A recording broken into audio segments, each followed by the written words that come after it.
Hi guys, and welcome back to my channel, and if you are new, then a big huge welcome to you. This is a last minute video which I have decided to upload, and this is a last minute video, and the reason why I decided to upload it, and I'm sorry if I did repeated it twice, but it is going to be a little bit of a nervous one because today I'm going to be having a sit down and a talk with my friend Mark Simpson-Wedge, and we're going to be talking about the recent events of Spectrum 10K, and I'm going to be explaining a little bit when Mark comes on, but basically after he comes on, Spectrum 10K is something that's going across social media right now. So what I'm going to do is just see how everything goes. Yeah, I did as much as research as I could last night, but it's been really interesting doing all of this. So that's what I'm going to be doing with Mark today. And now I know that there might be some differences in the background, but if you do hear some noise in the background, I do apologise. So my two nephews are here all day today, and I didn't really find out until this morning, but we're just going to have to see how everything goes, but hopefully we'll manage to get through the recording okay. So yeah, without further ado, I'm going to be introducing my friend Mark, and we're going to start this conversation on Spectrum 10K. Okay. So yeah, we are now joined by Mark. Mark, hello. Hello. You okay? I'm very well, thank you. And you? Not too bad, thanks. Thank you so much for coming on at last minute. I mean, it was pretty last minute, and it was very quick, but I thought that it was really good just to have a sit down and talk about what's going on, because I know you are very passionate about autism research as well. So I was really thrilled to have you on board as well. And if you are listening, if you're podcast listeners or watchers, Mark and me have already done an interview which will go up in October, but just for now we are going to be doing this thing. But yeah, so you get a little bit of sneak preview. Anyway, back onto today's video. So like I said before, today is going to be focusing on Spectrum 10K, and I said to Mark I'll keep the intro brief because I know a lot of people will know about it already, but for those who don't know, Spectrum 10K is a large study of autism that is currently running at the Autism Research Centre at the University of Cambridge, and the project is also led by the University of Cambridge, the Wellcome Sanger Institute, I would like to say if it's right, and the University of California, Los Angeles. And this introduction was part of their website, but basically the hoo-ha had happened early this week because on Monday the 23rd, which at the time of this recording was a few days ago, there was an interview on a BBC programme called BBC Breakfast, where there was a special guest called Simon Baron Cohen. I would definitely want to say, hopefully I got his surname right, and he was talking to the presenters about Spectrum 10K that the Autism Research Centre is starting to do. And basically what they are trying to do is that they were trying to get 10,000 participants as possible, but the participants only have to be autistic or have a parent who is a biological parent who have children with autism. And also, but I did say and, but it's and I said or, but it's both. I'm sorry, I'm not really a morning person, so I'm getting a bit muddled up. So yeah, so it was those choice and the other, but yeah, I think that's probably a little bit of the brief introduction, really, because I know I could go on about it, but I know Mark has a lot to say on this one as well. So, Mark, to kick this off, what do you really personally think about it? And did you find it out through BBC Breakfast, or did you find about Spectrum 10K somewhere else? I'm actually from somewhere else, from my aunt and my mother. So they found out about it because my aunt helps people with disabilities and sometimes with autism. She discovered this and forwarded me an email to an article about it. And I do confess it does looks very interesting. Yeah, it does look interesting, to be honest. I mean, it was like briefly explained on the interview, but I didn't really see much of the interview. Only my mum and dad did, and they found it really engaging. But because both of them are not autistic, but then there's no family. Neither of my family members, apart from myself, have autism. It's really interesting to see how the research is eye-catching for parents or for people who aren't autistic as well. That's quite interesting because I actually get my autism from my dad. That's where I got it from. So it would be interesting to see how an autistic person who doesn't have autistic parents would have originally got the autism from. Yeah, definitely. And I mean that it could be from anyone really, to be honest. It could be from like another member of the family. But I was really quite surprised when the research centre said only for biological parents who have autistic children. And that was like, okay, that's pretty interesting. But I know with some people it's just like easy peasy.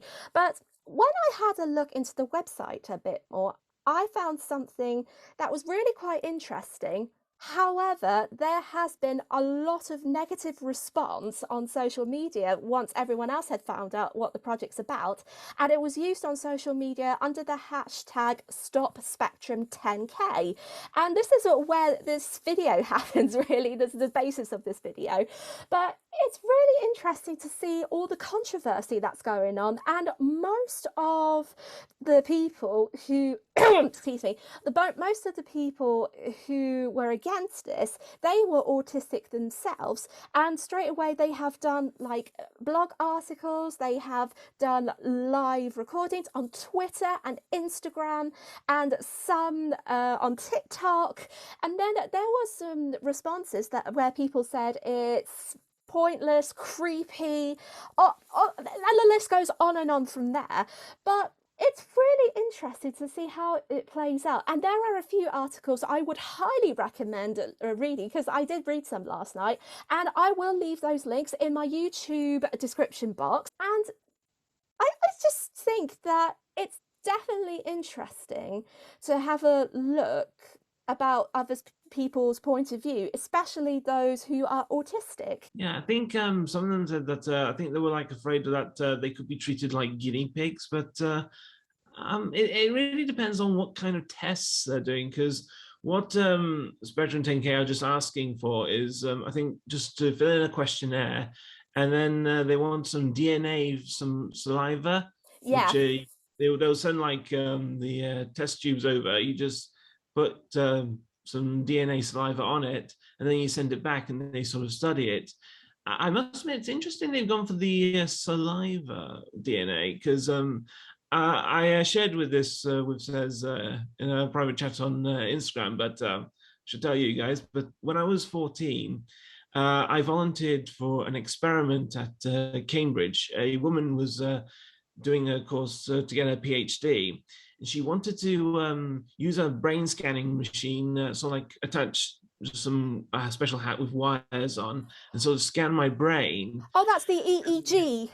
That's EEG. Yeah, and Sorry, the idea would be to show me lots of different images, all family-friendly images, and see how my brain would sort of react to them. that's a really good, interesting way of research, really. I mean, like with the EEG, even though it's a bit hard, because I personally went through it myself before I was diagnosed with epilepsy, and it's really interesting to see how it was developed in that way. And by the sound of it, Mark, you found it like completely simple, understandable, and you found it was a really good way to research and understand autism. Yeah, because it was around that time of my teenagehood that I came to realize that I was autistic, and I started to develop a bit of an understanding about it, because I was diagnosed just before I turned 5 years old, but it was around 14, 15 that I came to realize I was autistic. And so I thought, well, I'd like to maybe find out a bit more about it and see, is it a good thing or a bad thing? Yeah, it definitely is really.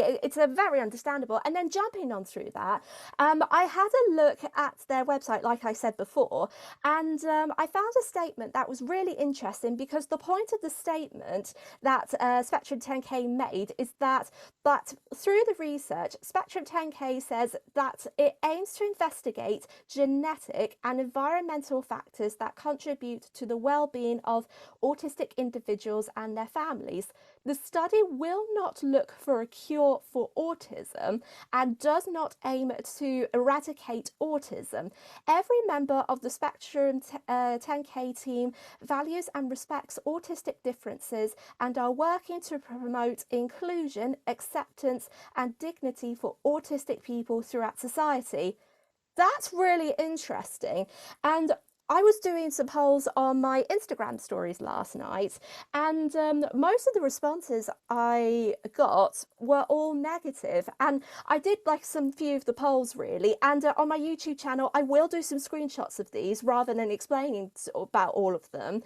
But it's really interesting to see that a lot of people find that having those words, a cure for autism, whether it's a yes or a no, that sends red flags. Yeah, because we've talked about this in like previous podcasts and panels that cure for autism wouldn't be a good thing because that would sort of lead to ABA therapy, and we've mentioned in the past how bad that can be. So, and I did check very carefully that it doesn't mention anything about ABA, so none of that is involved. So that's good because I've said this in previous interviews. If there was a cure for autism, I would never take it because I'm happy who I am. Yeah, definitely. I mean, I know you were very enthusiastic with your podcast, saying that you were very like autism is part of who you are really, and you don't want it to be rubbed out of your life really, in terms of like when you describe it and write it down on a piece of paper with a pen. And I hope I make sense with it because I know I don't on those things, but it's kind of like it's if you want to keep it, you want to keep it because even though you find things difficult in life, it's it's always going to be very special for you. And if someone's going to take that away from you, then you're lost and you don't know who you are and you don't know about your identity. And if someone tries to use your autism to take it for granted, that's just like stealing or involving themselves in other criminal activities. Yeah, absolutely. Because I mean, I have some difficulties, but I've sort of learned how to deal with them, even with my autism. I've always had some support from my friends and family, and it's interesting. We mentioned the word evolve because I did a bit of reading on the topic, and I talked to my mum about it, and they want to also really look into how maybe an autistic person has developed as I guess you could say has evolved in time, not like evolution, but sort of how they've changed. Because some autistic people do sort of develop in time, and so they say that I've developed, but then there's some autistic people who haven't developed. So, like, there's some autistic people who can't talk very well, and that may not develop, but some people it has developed. So I think with these tests, they're going to see what it is that helps to make some autistic people develop and why some autistic people don't develop as they get older. I think that's the best way how I can describe it.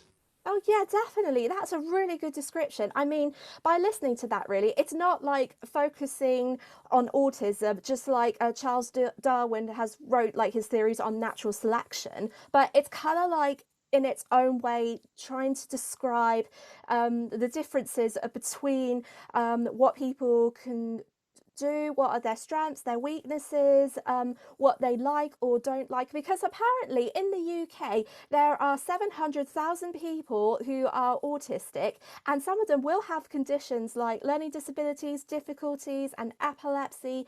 And some of them may find some bits like social interaction or noise very, very difficult. And sometimes it could increase stress levels, it could increase like panic mode. It could increase or decrease anything, to be honest. And I think this good point suggests that if scientists are going to find that out a bit more, would they rather actually do it through experiments for a saliva test or an EEG, or just basically just have a sit down and talk to a person face to face? And it's also with the saliva, it's going to be confusing because it's kind of like the same saliva and the nostrils up your nose to go for a COVID test. And if they're going to be mixed up with COVID, that's going to be a big issue as well, isn't it? Yeah, that could be a bit of a problem. I guess the best thing to do would be to do like maybe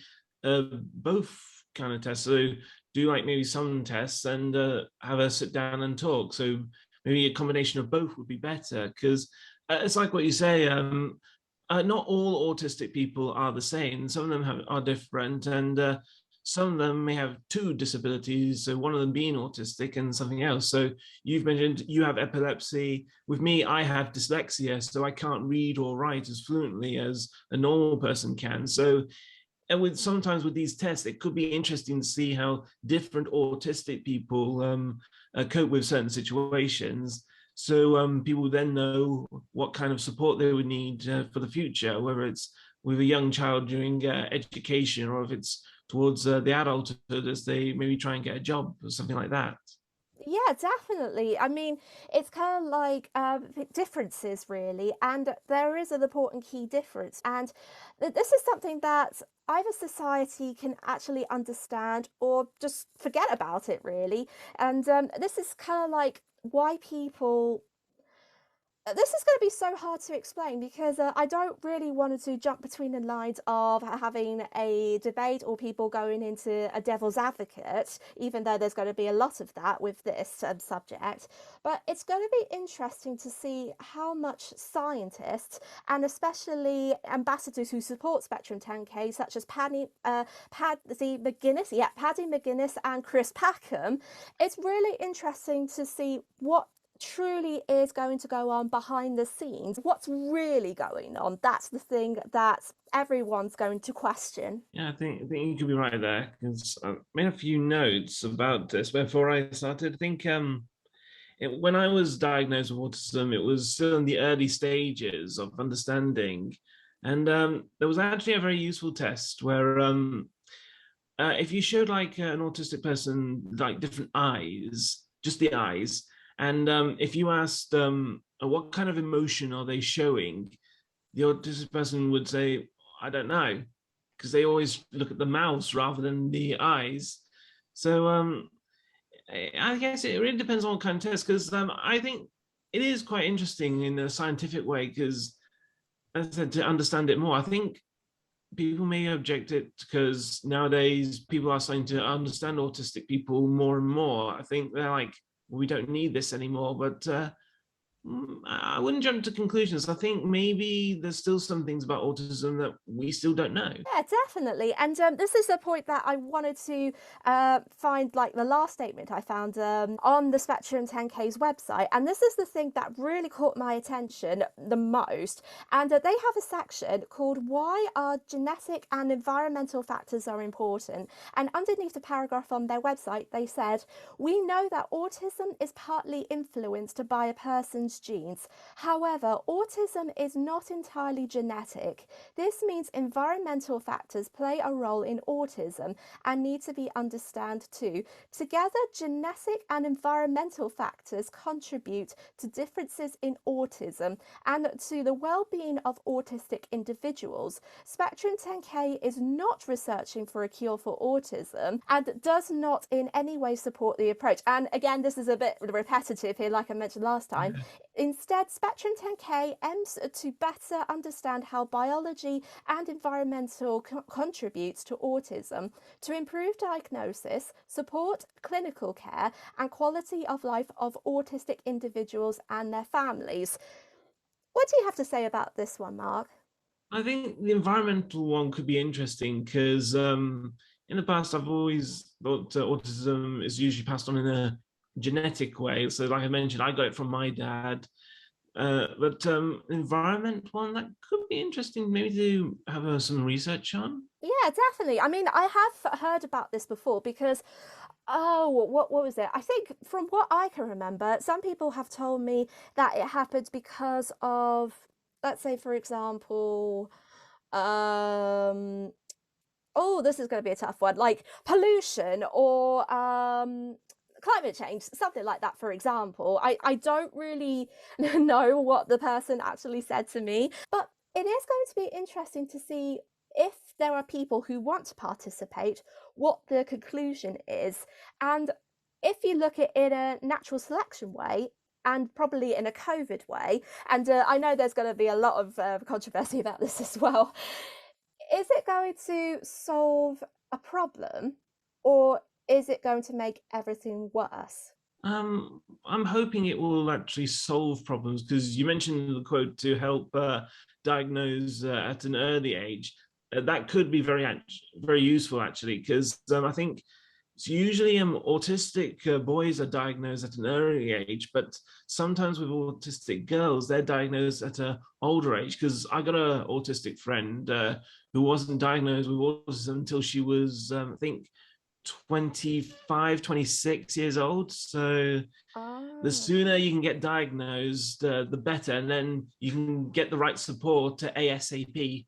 Yeah, definitely. I absolutely agree. I mean, this is not like really the first time, but I know another friend who was diagnosed when he was about 40. And there was even a lady who was on the news about a few months ago. She wasn't diagnosed with autism until she was 60. And that is a really, really shocking age to be diagnosed with autism because there are some parts of your life that have been missing.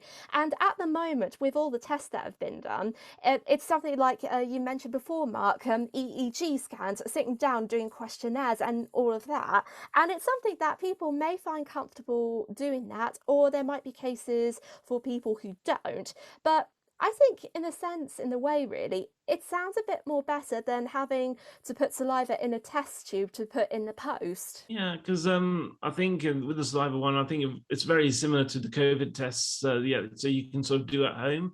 But I think with more like a proper test, like a brain scan and doing questionnaire, I think maybe that might be better. I mean, I think I mentioned earlier that some autistic people are like I think afraid of being treated like guinea pigs, but like I said, it depends on what kind of tests they're doing. Because the tests I did, perfectly harmless. Because I remember before I actually did brain one, when I was at a very young age, like primary school, I did some other autistic tests. Like two of them I remember were I would be showing like different photos of children in different situations, and I'd have to sort of identify how they were feeling, what kind of emotions they're feeling. And it's easy because I'm not looking at their eyes; I'm actually looking at the full face and the environment they're in and the location they're in. Actually helps them more. And so that was one test I did, and another one was one of those sort of logic type tests, like you're given a sort of a statement, and you sort of have to think logically about it. Like I think there's one I remember, like hypothetically, a railway researchers say that in a railway accident, the last coach always derails. So by taking the last coach off, does that stop the derailments? And of course, the answer is no, because the second to last coach becomes the last coach. So that will get derailed. So it's one of those type of logical and common sense type tests that I used to do. Oh, that's really interesting. I mean, I never heard something like this before, but it's definitely a very interesting point to make. And I know with the guinea pig stuff, and although I did some screenshots during the interview earlier, I found that in one of the questions I did on my Instagram story, I asked if people were supported, feel like that the test would either be supportive or the test was going to make them be treated like guinea pigs. And so far, I found that 79% of people said that the test will probably treat them like guinea pigs compared to the 8% that is going to support them to find out with these reasons for the test that the Spectrum 10K are doing. And it wasn't a complete surprise because I know that it had like a little bit of connections really. So it's the same issue like ABA therapy and all of that. But it was really interesting that they've made a very strict point with that, really. And I know that there might be a case that Spectrum 10K might not recognise this, but anything could happen, really, to be honest. I mean, if they do realise that, then there could be solutions that could be solved. Or if they don't realise that, then what's going to hold for the future? Yeah, I see what you mean, because my aunt and my mother thought that I should do maybe this test, but I wanted to find out a bit more first before submitting my saliva, so to speak. Oh yeah, definitely. I mean, to be honest though, I confess that I was going to try, and I know a lot of people are going to have a go at me for saying this. I was going to try because my mum thought it was a good idea just to give it a try. But now I'm a bit 50-50 about it because with all the things that have been going on, really. Yeah, because recently something similar sort of happened, slightly off topic, but when back in 2011, I became an ambassador for the National Autistic Society. So it was my job to help spread autism awareness around the Leicestershire area. And recently, someone had a go at me saying that the National Autistic Society actually supports ABA therapy. But as far as I know, I've looked and I found no evidence of this.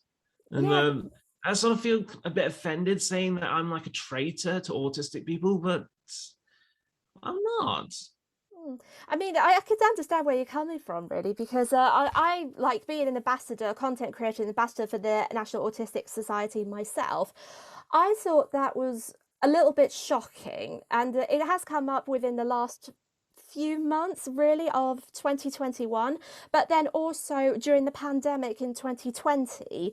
And between the gaps of last year and this year, I was really surprised. And when I had a look as well, it's like what you said, there was no evidence, but it's the same with Autism Speaks as well. But even though they are across the pond, really, it's clear evidence through that, really. But the different thing about it is that unlike ABA therapy, the Spectra 10K project is going to do something that people are afraid is going to have a connection with ABA therapy. I think maybe if Spectrum Taking maybe made some sort of statement or like a press announcement saying that what they're intending to do with these experiments and saying that they have no connection with ABA therapy, if they actually said that, then maybe it might help put some minds at rest, perhaps. Yeah, definitely. I really couldn't agree more. And it's really interesting to see what changes that could be made because you never know really. It could be started in a haste or someone hasn't really thought about it and they jump the gun, as the saying speaks, really. But who really knows what's going on behind the scenes? But hopefully, with a bit of luck and fingers crossed, things will change and hopefully the controversy will end, really, because we've gone through and suffered a lot about it enough in the autism community. And Mark, do you have any final words to say on the interview before we wrap up? I will say I have to be honest. I think 2021 has been a rough year for autistic people. I mean, people have said that 2020 was rough, but I think 2021 has been the roughest year for autistic people because the pandemic had no effect on me because I don't have a job and I sometimes find social situations very difficult and scary. But as we're getting back to normal, and what with everything that's been going on in the world, like the Stop the Shock, the charity live stream, and with this, I think it's definitely been one of the toughest years for autistic people. And like I said, it would be nice maybe to help because I do have an interest in science and it is for scientific research. And then I don't want to feel like I'm a traitor, like I mentioned, because I do support autistic people, but then I would like maybe my scientific curiosity to help out with these experiments, but maybe find out a little bit more. And like I said, maybe wait to see if Spectrum 10K make another announcement to confirm what they're actually going to do with these experiments, and if it's if it's good enough, then maybe take part. I was like that myself, really, especially since I'm starting an online free course on Charles Darwin's theory and natural selection and evolution as well. So